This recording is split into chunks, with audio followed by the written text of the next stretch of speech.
Mr. Đàm công khai mẹ cờ bạc, người thương xót, kẻ chê trách. Sau khi Đàm Vĩnh Hưng kể việc phải trả nợ cho mẹ, ngay lập tức câu chuyện trở thành một đề tài xôn xao trên mạng. Ngày 14 tháng 12, Đàm Vĩnh Hưng đã khiến toàn bộ truyền thông và các fan sững sờ khi quay hình trực tiếp một đoạn video dài gần 30 phút đồng hồ và kể về chuyện mẹ mình ham mê cờ bạc khiến anh phải trả nợ cho mẹ trong suốt 10 năm qua. Lần đầu tiên, nam ca sĩ đưa chuyện của gia đình lên mạng xã hội. Nam ca sĩ cho biết, những năm qua, anh đi hát cật lực nhưng phải trả nợ tiền cho mẹ. Trong vòng 10 năm qua, anh đã trả hơn 20 tỷ đồng. Anh không thể trả một lúc và phải trả cho rất nhiều chủ nợ khác nhau. Trong đoạn video, Đàm Vĩnh Hưng vừa kể vừa khóc nức nở vì chuyện buồn của gia đình. Anh đã tìm nhiều cách như đưa mẹ sang Mỹ nhưng cũng không thể làm mọi chuyện diễn biến tốt hơn. Việc tự quay video chia sẻ về chuyện trong nhà, Mr. Đàm chia sẻ rằng anh cũng đã lường trước được việc sẽ vấp phải những chỉ trích trái chiều, nhưng Đàm Vĩnh Hưng muốn nói ra để tránh có thêm nhiều người tiếp tục cho mẹ của anh vay tiền nữa. Ngay lập tức, sau khi đăng tải đoạn video này trên trang cá nhân của mình, Đàm Vĩnh Hưng đã nhận được sự ủng hộ, đồng cảm của rất nhiều người. Có những khán giả yêu thích Đàm Vĩnh Hưng trong nhiều năm, nhưng nay mới biết được những góc khuất của anh. Các đồng nghiệp cũng ủng hộ Đàm Vĩnh Hưng hết lòng. Nhiều người tỏ ra đồng cảm với nam ca sĩ vì họ cũng đã phải trải qua cảnh đi trả nợ cho những người thân trong gia đình. Đầy mệt mỏi nhưng không còn cách nào khác. Thậm chí đã có những độc giả lên tiếng rằng họ không hề thích Đàm Vĩnh Hưng cũng như nhạc của anh. Tuy nhiên, sau khi nghe xong câu chuyện của nam ca sĩ, họ đã có một cái nhìn khác về Mr. Đàm.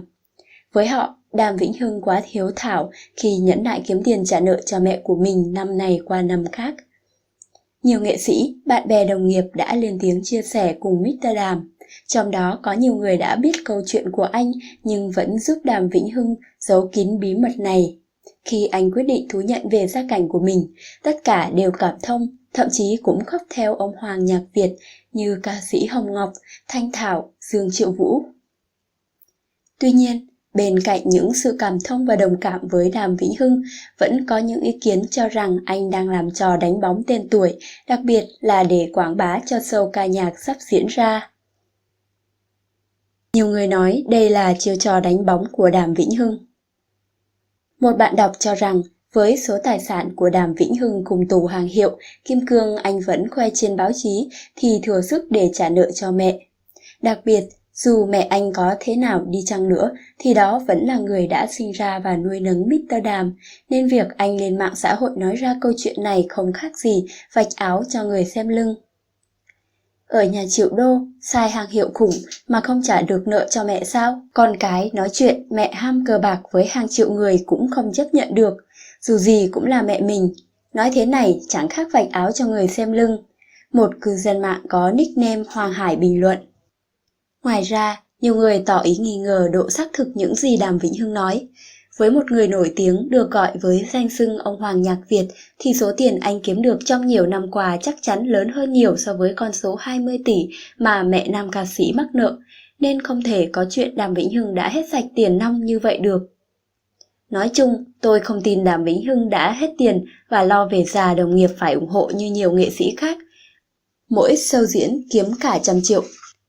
Cớ gì không thể trả nợ cho mẹ?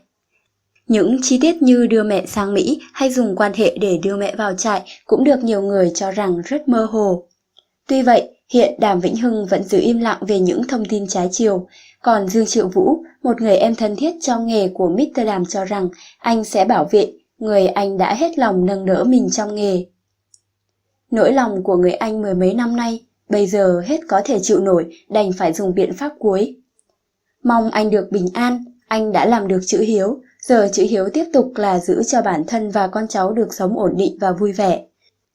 Dương Triệu Vũ cũng nói thêm, anh đã thấy và hiểu được sự dằn vặt cũng như chịu đựng bao lâu nay của Mr. Đàm, nên nếu ai nói xúc phạm đến người anh đáng quý của mình, Dương Triệu Vũ sẽ không kiêng nể.